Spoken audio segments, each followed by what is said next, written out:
بريزيدون ديال لو كلوب فريرادس كازابلانكا، ودا مراد حميد سيمون فيس بريزيدون دو كلوب. حنا جينا هنا لهاد التظاهره اللي كنشاركوا فيها كل سنه باش كنتعرفوا على دي موطار جداد. هذا العام كاينه 35 جوله. الهدف من هاد التجمعات هو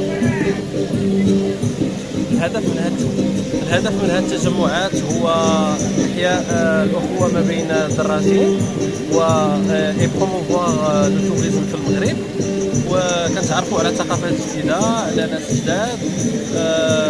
كنديروا ندوات خلال هذا ليفيرمون اللي كنهضروا فيهم على لا سيكوريتي روتيير وعلى روح الأخوة ما بين الدراجين.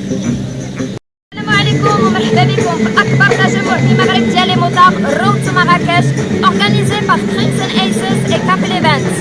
اليوم كنستضيفوا اكثر من 700 موطار اترافيغ لو موند انتيي، 37 ناسيوناليتي كيشرفونا، ما بيناتهم اكبر اكبر جروب في العالم ديال لي موطار.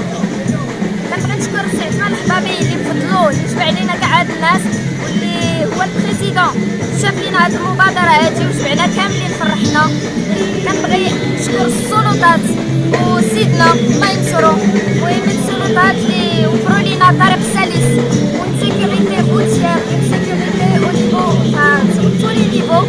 دونك جو لي ريميرسي اي سي ان بليزير. انا كنتشرف اليوم حيتاش انا اللي اورغانيزيا مع سي عثمان الحبابي هاد المبادره، واليوم هذا شرف ليا. وهاد ليديسيون غادي تكون